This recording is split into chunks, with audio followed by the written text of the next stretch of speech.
I am Buccaneer Blake, one of the many stick carriers and loyal fans of the Tampa Bay Buccaneers.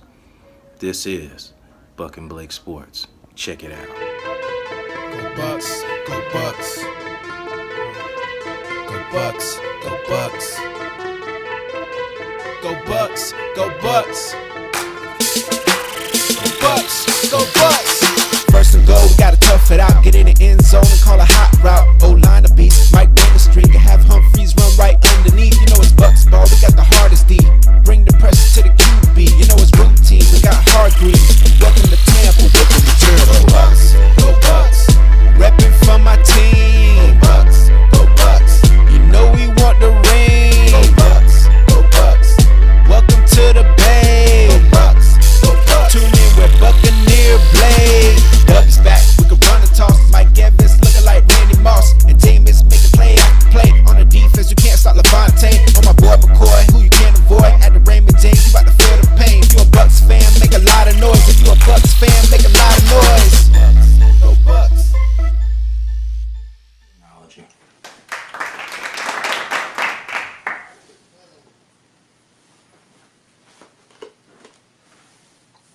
Technology. And here we are. We're all the way live. What's up, Blake? We all the way live. Okay. Oh, I see that. I see your little hoodie looking, little t-shirt. Oh, I got a rep, you know. Let's get this show on the road. Sorry for the wait, ladies and gentlemen. I know you've been anticipating it. It's Buck and Blake Sports Live edition. Thankful to Facebook. Thank you to everybody who represents and holds it down for me. Nuketown Recording, Pandy Lashes, Tampa Bay Care Corps. Let's get into what we've been all waiting for. That's local artist Anthony Torres with Nuketown Recording, Mr. New Boy himself. He's going to go into a bunch of stuff today about himself, and then we'll get to my favorite topic, the sports stuff. So go, Mr. Torres, go ahead and let everybody know who you are, and what you represent, and your accomplishments and stuff like that. For sure, Blake. I want to thank you first for having me on the show. We knew each other for a minute. You know what I'm saying? We done played football together. Been through the trenches on some tackle, no pad stuff. And yeah, man, but it's good to be on your show finally. Yeah, so I'm Anthony, but I also am Nuke Boy. I've been doing music in the Tampa Bay area. You might have heard of me, might have heard some of my stuff here and there. Been doing music for a minute, and I have a Nuketown recording studio, which is my studio that I'm in right now, home studio. That's in Riverview. So if anybody needs recording, I do provide that, and I don't overcharge. My goal is to make good music with the artist, so I'm not trying to get over on you or anything. And yep, I've opened for plenty of artists that you may hear now, like Juicy J, Travis Scott, The Locks, Project Pat. I've done a lot of local shows as well, and I continue to do those. And then what I'm focusing on right now is putting together shows for local artists to actually have an advantage instead of paying for shows or going to shows and not gaining anything except exposure. I'm providing them a platform where they can actually get incentives for doing great performances, and they'll get studio time, videos, connections with record labels and things like that. So I'm planning that for December. That's the next big thing I'm kind of looking forward to, is on December 23rd. It's going to be great for the artists. I hope everyone can come out and check it out. It's going to be a big competition, the best artists in Tampa. And it's going to be a really big showcase. It's going to be at the Orpheum in Ybor, which is the side of Ybor that's kind of more quiet. So it's not as rowdy, as dangerous, they say. But and I'm also focusing on my new album, which is going to be called Who is Nuke Boy.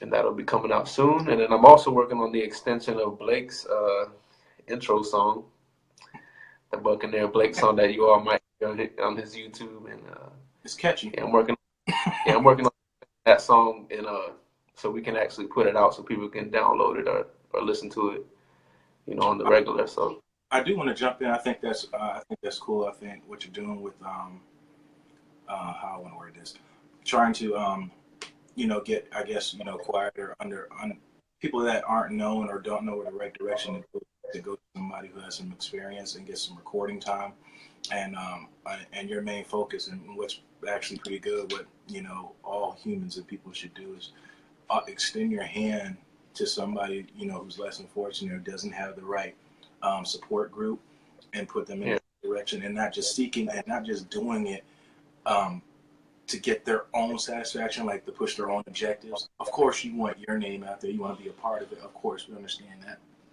But your main objective isn't to, you know, to just eat off of them. You want them to eat and be successful.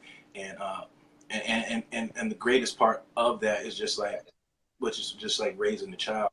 You take care of the child. You do what you're supposed to do, and in the end, you get a return investment. And that's why you get a return investment for you. You're extending your hand out to somebody and helping them in time of need, and they'll come back when maybe you might need them, or they might want to join you in and help yourself move. right. Yeah, it's about networking with the people out here, man. And you know, I want to work with everybody who's serious with the music, or want to, you know, have a goal. They're trying to perform. They want to do this. I kind of like want to connect people with who they should connect with out here, because there's a lot of people that that aren't serious about the business, or they try to screw you over, you know, for a little bit of money. So I kind of want to be that the guy that people can go to and know that they're gonna get the honest truth, and they get you know, they won't get ran over or like taken advantage of. So that's kind of what I want to do, because in my past I've been you know, finessed into doing things as an artist that you think there's an advantage and there really isn't. And you're doing it for so long and you don't see any gain, and it's because you're not with the right crowd and with the right people. And out here in Tampa, you can't really blame it, because there's not a lot of movement out here with the music. So you're kind of taking a shot in the dark when you're trying to promote your stuff out here, and I'm trying to get connects in Tampa. So. But you see, Anthony, successful people in life, they succeed in failures. There's nothing wrong with all. At the end of the day, you can't be responsible for somebody like you. I mean, you can't control somebody who doesn't like your music or doesn't understand the message. You can't control that. Only thing that you can control is how much effort you put out every time you step in the studio, every time somebody steps to you and asks for something. You can control that. And Right. people can see through somebody who's not real, who's trying to get over them. And word of mouth is sometimes better than the old self-promotion. People will promote you for you through the amount of work and the quality of work that you're doing. Yeah, I appreciate it, man. And that's true. Definitely true, man. But yeah, man, that's what I'm doing, and I just hope everybody can connect with me, and I'm just trying to, you know, work with everybody and help them get where they want to get. We don't have to do a feature with each other. If you're looking for some kind of connect to get anywhere, just, you know what I'm saying, hit me up. If it has to do with music related or anything else, if you're looking for something, just let me know. And there you have it. All right, now let's get the nitty gritty. What's the nitty gritty, man? What we talking about? Let's start with the top here. What is your thought on Miss Winston? What's my thought on Mr. Winston? I'm gonna leave it broad like that. I'm not even gonna leave. Yeah, it is really broad. I'm just gonna say, what is your thoughts? What is my thought on him currently? I think he is our franchise quarterback. I think he's still growing, and I think he's still growing. It looks like he's still growing. You know, when I see him out there and he makes a mistake or something bad happens, he kind of, to me, he looks like a little kid where he's like, "Oh man, I messed up," and that's how you can tell he's still learning. how to be a better quarterback. So I hope we give him a chance. Sometimes I feel like the fans have control over who's playing almost, because it's like, once the fans start complaining about a player, they kind of leave or get cut or get traded. And that's kind of crazy. That's the way it looks. I don't know if that's true, but we had a lot of great players pass through our team. The league, through our team, and it's crazy how they just like leave and then they're better somewhere else. So I think we need to give Winston time, and I think he's doing a great job. And I think he has a lot of weapons right now, and I think the coaches and the coaches don't know how to utilize all the weapons. I feel like they kind of feel like they're getting pressured by John Jackson. Overwhelmed. Huh? I think they're overwhelmed. I don't think they use all the great that you have. I think they want to make Deshaun Jackson happy because he's a veteran. And that's not what it's about. It's about winning games. You know what I'm saying? If he doesn't get the ball, or if he gets the ball 2 times and for 20 yards and we win the game, that's all it's about. I don't think he's going to complain if we win the game. But if we don't, he's going to complain. And I can understand that. Honestly, if you're not going to throw in the ball, getting blown out, then I can understand this, right? Because I'm sure he's probably was open a couple times that we probably missed. Or you see, are you there? I thought it was lagging. You said it is a lot of things with the fan base, and it's hard to say who's diehard and who's not, who knows how much football more than the other. I have to separate myself that sometimes because everybody doesn't know the stuff that I know, and it's not their fault. Maybe they just don't look at things the way I do, but I think it is a lot with the fan base, and I thought the stick carrier movement thing was pretty intricate because he was trying to change the fan base. That was his main goal, just his main goal. I don't know if you're in that group, but that was his main goal, was to try to change the mindset of fans there and get them to understand, like Patriots fans understand, Packers fans, winning organizations, Steelers fans. They don't do that to their players there when they're played bad. You support them when they play. They're gonna play bad. You're not gonna play great 16 games out of the season. If football's not like basketball, I said 5 guys can control your whole season. You're lying on 22 in football. One guy in football cannot change your whole franchise. It's too many movable parts in football, and you gotta understand that. You can't get a pass off, no protection. You can't get a pass off if the receivers aren't open or he ran the wrong route. Maybe you didn't see what he saw on the route, because a lot of those are choice routes as well. And like I said, those are in-depth things that the average fan understand. But some of it comes down to accuracy and fixate. He's never been a deep ball passer. He's a mid to short passer. He cares more about completions than long passing touchdowns.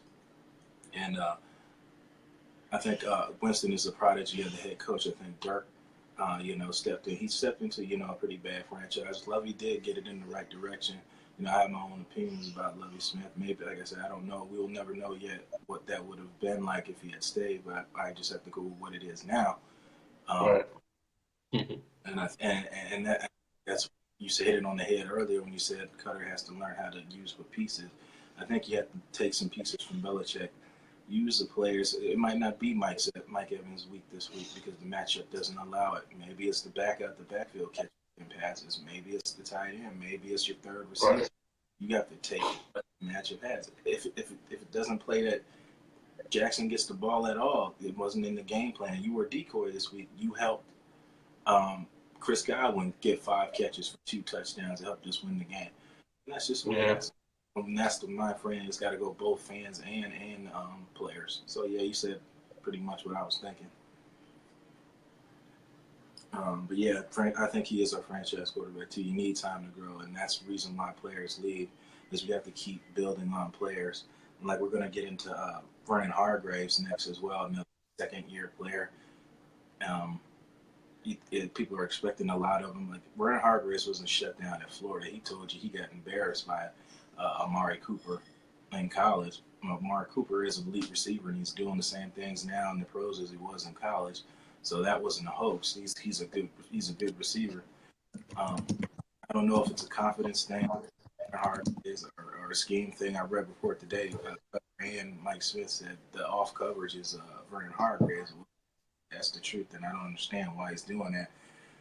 Could be he doesn't trust his pass rush.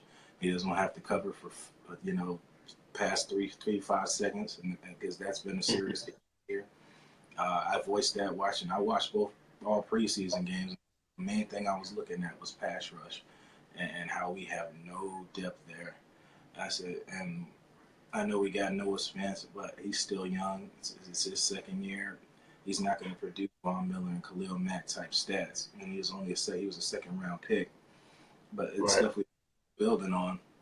And same thing with corner. If you look at the totality of where we are now, we're thin at corner position, relying on a 34-year-old corner and a second-year corner to hold it down. They're going to have their ups, and they're definitely going to have their downs.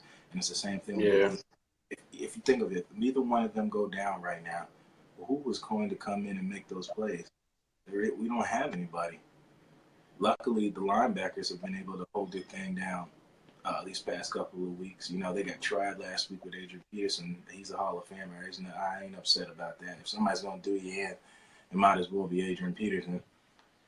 Yeah, I mean, it's hard to tackle AP for anybody unless I mean, the only person I think will be able to tackle him easily would probably be somebody like Ray Lewis.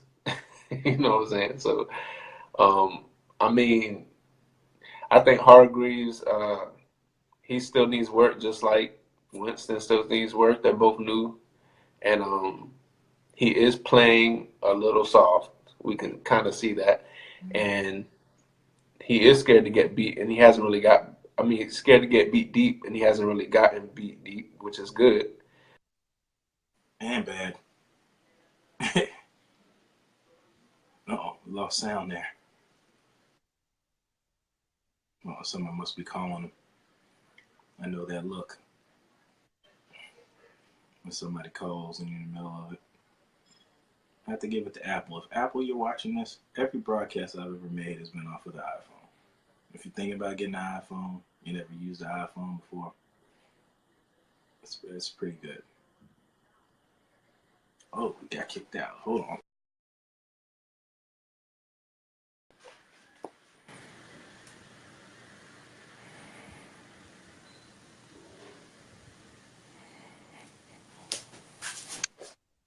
There we are. Got a phone call, wasn't it? What I say about Hargreaves, yeah, man, he's. I mean, I don't think he trusts Conte. I don't think he trusts a lot of his players on the team. It's kind of, you can kind of see it the way he's playing.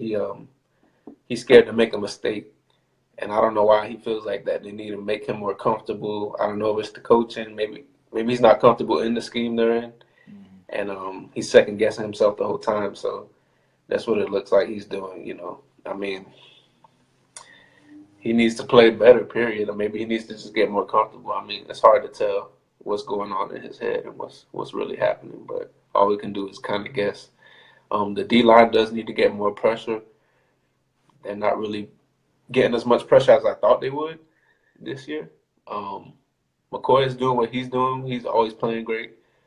But everyone else, they're supposed to be assisting him. And they're not doing what we expected them to do. You know what I'm saying? Yeah, you're getting the pressure. If you look at the games, you're getting the pressure between the guards and the center. And the pocket's closing. There's just nobody coming around the edge. There's nobody getting there. Yeah, around the edge. Yeah, that's the problem.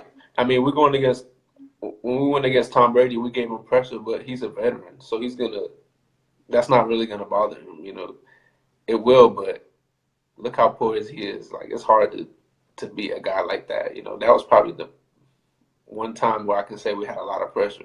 Yeah, that game. Yeah, we did get a lot of pressure, and that's good against that kind of line, that kind of offensive line.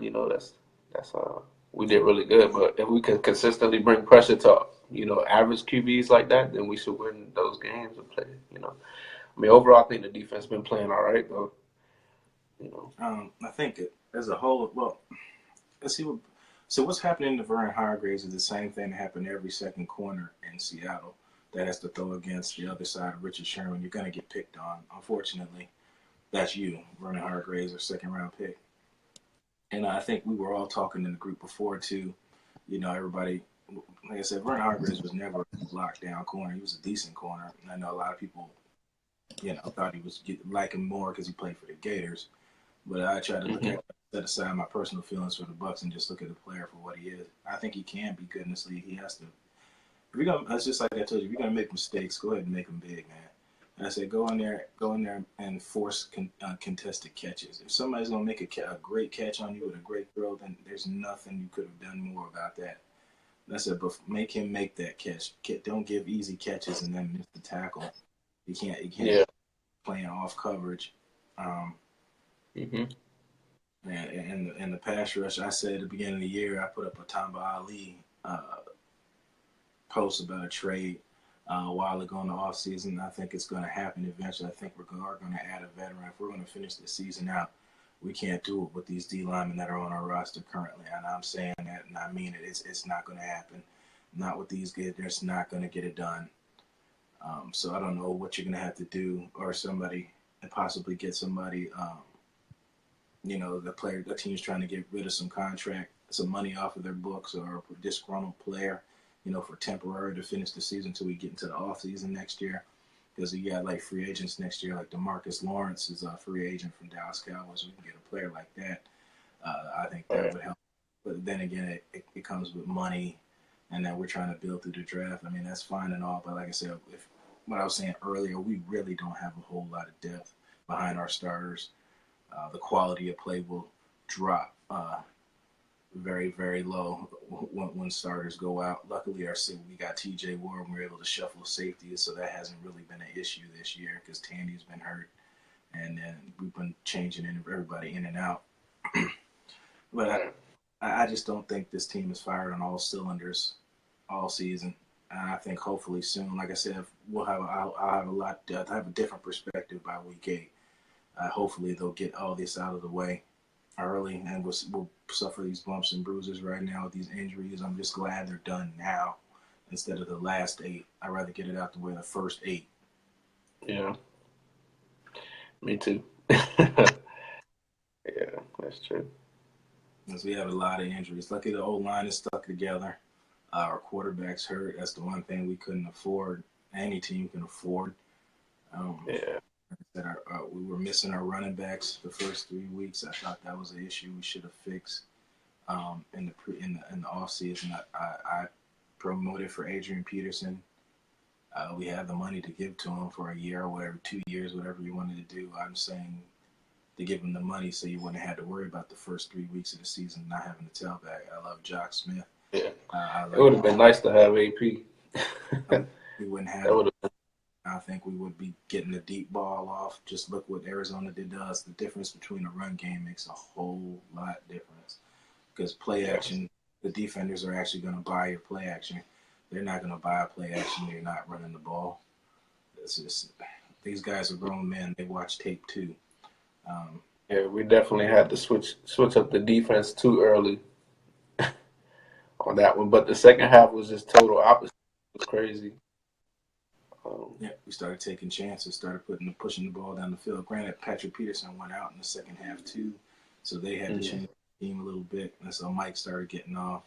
I think I saw Chris Godwin get a nice post route earlier in the game. Yeah.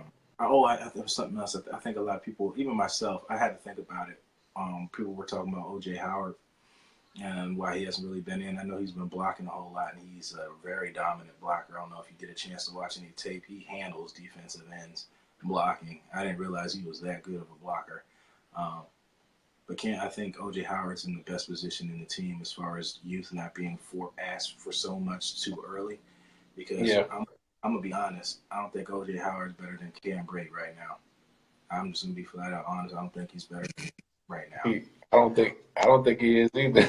I mean, he's better than him. Maybe blocking, because Cam Brate's a receiving tight end. But when I say he's in the O.J. Howard can play this season and not be asked for too much and have high expectations because he has Cam Brate in front of him. And the reason we drafted O.J. Howard is because Cam Brate is a free agent, an unrestricted free agent at the end of the season. And I'm going to assume that somebody's going to throw a boatload of money at him, and then we'll be left with a hole with tight end. So that's why we got O.J. Howard now to step in next season. Yeah, we need to try to keep Cameron Brake though. We need to try to keep him because he's our security blanket right now, and he probably will be next year too if we keep him. So I think we're using OJ how we should use him as far as him being a rookie. The first thing he needs to do is learn how to block. Well, he knows how to block, but get used to blocking in the NFL. Just like Because that's what we need from a tight end, anyways. I mean, we know he can run, we know he's fast, so we need that other part of him too, so he can be complete. So I think I'm not. I want to see him do more offensively, like catch more passes, but I think we're doing what we should do with him, considering we got Cameron Brate. yeah, that's what I said. I think he's in the best position because he gets to sit and well, kind of not sit, but not be forced to be the guy right now. And I think that's the unfortunate thing that happened to Vernon Hargreaves. We're Yeah, asking that right now, and he's not ready right now. yeah, But he's not. we don't have nobody else. I said Ryan Right. Smith. Upper management decided they wanted to move him to safety. Much the same thing that happened to Josh Robinson. A lot of people forgot he's not a corner now; he's safety too. So essentially, that's what they did. They switched them to, and that's why you saw a lot of Ryan Smith in the preseason playing corner. Now this is technically Ryan Smith's rookie season playing corner. He was forced to play another position last season. Um, but that's who and Javion Elliott's been playing pretty damn good. I know he flies under the radar a lot, but we're not really getting beat too bad in the slot spot with him stepping in there. One of Jameis Winston's old teammates from Florida State, Javon Elliott, and McClain's been doing pretty good, switching in and out that nickel spot. I know they fly under the radar, nobody's really talking about them, but they have been playing pretty good. Um, but yeah, and that goes back. That's why I knew I was missing something. That goes back to what you said about fans running people out of town. And it's the same thing in Winston. I think we had this talk in the chat the other day. So I went and looked online. I started doing some homework. I said Aaron Rodgers didn't play till he was 4 years later when Brett Favre was there. So he wasn't asked to too much. He got a chance to mold the team. He could step in and he had some time under his belt to learn the game. And now look at him, he's successful. I was looking at some of the Chargers corners that they drafted. A couple of I can't think of them right now. There's a couple of teams that drafted corners that've been sitting playing third string corner or backup corner for a couple of years, and now they're starters now, and they got to sit. And I said, well, like I said, I don't think we've gotten a chance to do that with a lot of young players like Donovan Smith last year, forced to play right away. There's nobody for him to look forward to. Ali Marpet, a D3 player. Everybody thought it was a bad pick when we picked him in the second round, but he was Yeah, he's forced. doing good. Yeah, he was forced to play another position, forced to play right away because we don't have anybody. And I Hmm. get to build through the draft, but essentially you're gonna have to dilly dab some veterans in there. I think we only have two players currently on this roster right now that have Super Bowl experience. Evan Dietrich Smith and I can't think of the other one right now. From Brent Grimes. No, Brent Grimes ain't Super Bowl, right? no, Grimes. No, he was with Dolphins after the Falcons. There's one other one. I'll come to me probably later. And I think that'll take some of the heat from the fans off of the younger players because they won't, like I said, they won't be forced so early and you won't mess up their confidence so young in their careers. And then when they go off to another team, they're able to shine because that pressure's not there anymore. Much like Yeah. understand how that is. Look at Kevin Durant. That was exactly the prime example. He was forced Yep. man, and he went to Golden State, and now all that pressure is off of him. Now he wins a championship. Now it's just Yeah. sometimes too much pressure for people. Yeah, and I think Winston has a lot of pressure on him, and he's A lot. handling it really well. Like you can see it in his face that it's hard to handle it, but he's doing pretty well for all that pressure to be on him. And they brought all these weapons in, so he got even more pressure than last year. So I think there's a lot of pressure on the coach too, and just the whole Bucks organization. They have a lot of pressure on them. A lot of pressure. It's And I a lot said, of pressure. and listen, us as fans, yes, we want them to win. Yes, we want to be successful. Yes, we're tired of being in the toilet. Yes, I get it. I get that. I get it. I get it. I get it.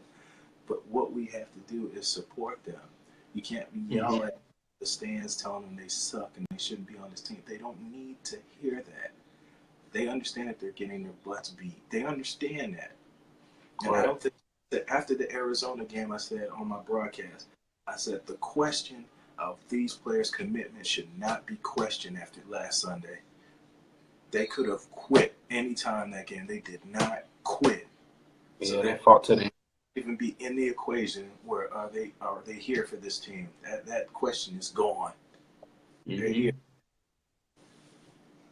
So now they just have to step up and help us, help them, support them. They have it's a double-edged sword. But we have to support them. We have to support them. They're people too.